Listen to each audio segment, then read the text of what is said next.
I have two new books out that I just published on Amazon's CreateSpace. One of them is called Texts, Collected Book Reviews from Joseph Campbell to Deleuze and Guattari. And this book is really a sort of, both books in a certain sense are retrospectives. They're the equivalent of an artist having a retrospective put on of his work for, the past 15 years or whatever.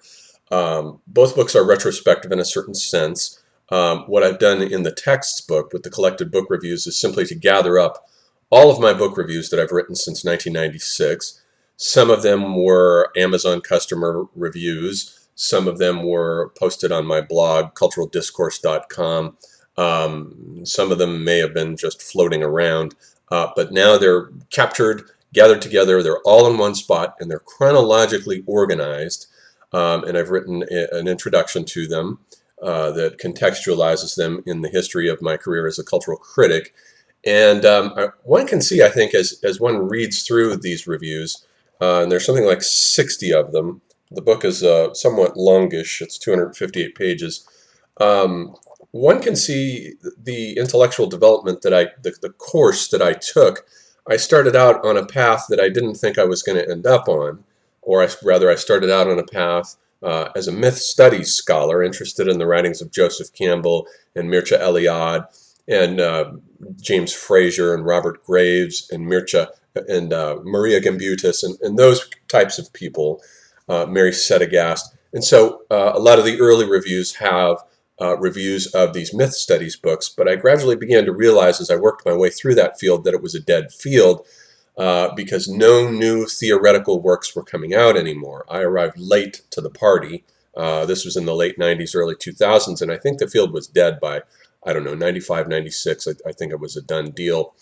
Joseph Campbell's Historical Atlas of World Mythology, I think, was the sunset effect. That was put out right about the time of his death in 86, 87. After that, there's a few books of William Irwin Thompson's and Leonard Schlane's Alphabet versus the Goddess. You find a few stragglers in the mid-90s coming along. But for the most part, the field was dead and done. And you know when a field is dead because theoretical geniuses in that field simply stop appearing. The field was appropriated by professors and simply called religious studies. Comparative mythology does not even exist anymore as a term. It's just religious studies now, and it's owned by unimaginative, boring professors who have nothing new to say or contribute to the field whatsoever. Pedantic scholars studying lines of cuneiform. It's gone back to where it started. It actually started that way in the 19th century and then developed with these imaginative individuals who were creative. Robert Graves was a poet, for instance. Joseph Campbell was a frustrated fiction writer. All of these interesting theoreticians were creative artistic types that the field attracted. And that field no longer attracts those types. It just doesn't. So it's a dead field. And I discovered, long about the time I was writing Dead Celebrities, Living Icons, the works of the French theoreticians, beginning with Baudrillard, because I knew that in writing a book about the phenomena of celebrities who create phantom replications of themselves via electronic culture, that a book on the works of Baudrillard would be essential to read on simulacra and simulacrum, the world of hyperreality that creates a simulacrum of the real and replaces it and displaces it and copies everything within it. So I discovered the works of Baudrillard and Paul Virilio, and that opened a doorway into the world of French thought, and I went from there to Gilles Deleuze and Felix Guattari and read their book, A Thousand Plateaus, which was really a mind-numbing experience, a major experience. I have a review of that in this collected book reviews. So this book spans from 1996 to the present. It reviews 60 books, and it chronicles the transformation in my thinking from the field of myth studies through to media studies, and then on down into the world of continental critical theory, which is where I'm at now. And the second book here that I've put out almost simultaneously, Cultural Decay Rate, Essays on Contemporary Art, Literature, and Social Disintegration, is also retrospective in the sense that it collects and gathers up. Most of the essays have been written on my blog, Cultural Discourse, but I've pulled them off there, so the essays are no longer available on that site. They are now in book form, edited, revised, organized. The book is organized into 3 distinct sections: technology and society, art and literature, and the cult and culture of celebrity, and it has an introduction. The difference with this book is, in a certain sense, it picks up from where the book reviews leaves off, in that there are no essays in it older than 2013. So it's 2013 to 2015. They're all my most recent essays. And they all sort of, as I was looking through them and editing them, I noticed that they all sort of hover around the theme of cultural disintegration, hence the title Cultural Decay Rate. And the UK artist Chris Boyd has contributed the wonderful cover image, Glitch Christ, which I think is a wonderful image of the decay of Western art into, or rather the decay of the master signifier of the Western artistic tradition, namely the crucified Christ, to the level of a mere glitch in a computer as a flattened two-dimensional image.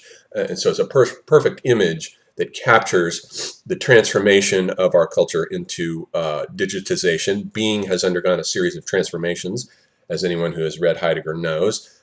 Being, for Heidegger, began as physis with the pre-Socratics, where phenomena flashed forth. They simply arose, flashed forth, revealed a numinous essence, and disappeared. Then it shifted into eidos with Plato, which Heidegger regarded as a degradation. Being as eidos simply meant the transcendent realm of the forms, and this began the process of Vorhandenheit, the shift of being into the mode of self-sufficient entities that exist in a transcendent world phase space that's separate from the realm of becoming. So being and becoming are divorced, whereas they were together with the pre-Socratics. Then there's the medieval understanding of being as being in the mind of God. Truth is anchored in the mind of God. Being is identified with a being, the Logos, the Word made flesh as Christ. And that's being in the Middle Ages. And then by the time we get to, let's say, the 16th, 17th century, the period that Foucault called the late part of the Sovereign Age, beginning to shade off into his disciplinary society of the 18th century, which begins around the time of the French Revolution. But for Heidegger, this is the age of the world picture, the age of Descartes, the age of the great Dutch painters, and it's the discovery of infinite space that is the new visual motivator. But the understanding of being is now officially being as Vorhandenheit, in which a realm of self-sufficient, deworlded entities are pure objects, and you have pure subjects. The subject comes in with the cogito with Descartes, and we have the pure subject beholding the pure object. And the object is purely quantitative and can be mapped with vectors in Cartesian phase space with XYZ coordinate axes, and it is therefore purely objective, and objective knowledge can be derived from it, and this becomes the whole basis for the edifice of science and the construction of the world. Into the degradation of being for Heidegger, as in framing at the end of the 19th century with the Industrial Revolution, and the earth is surrounded with machines of a giant industrial clanking nature that simply swallow up the planet, surround it, have the effect of making the far near and the near far with radio. I think Heidegger, it was a bit early for television, but I think he was thinking of radio and the telephone as these distance annihilating technologies that have now had the effect of bringing things to us like, the war in the Chechnyan aggression against their Russian overlords spills over into the Boston suburbs now with my essay in this book on the Boston Marathon bombings. And phenomena of that sort. Heidegger, of course, missed the present transformation of being as being pixelated, being as being digitized, which is the new understanding of being that this book tries to capture, hence Chris Boyd's cover image of the digitized Glitch Christ perfectly captures that degradation of being into being digitized. And the book has a series of essays on social disintegration and especially how technology impacts human society. As readers of my work all along have known, my views of technology are mixed. I have mixed feelings about it. I think it's fascinating and interesting, but I also think it's culturally and psychologically destabilizing.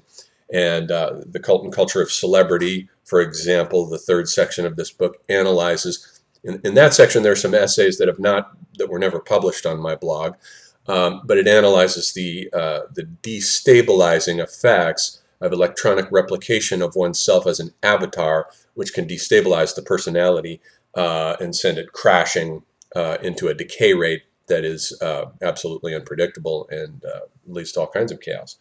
And so that's the theme of both of these books, both retrospective in a certain sense, both brand new, and I hope that you'll be interested in ordering them on Amazon. Thank you.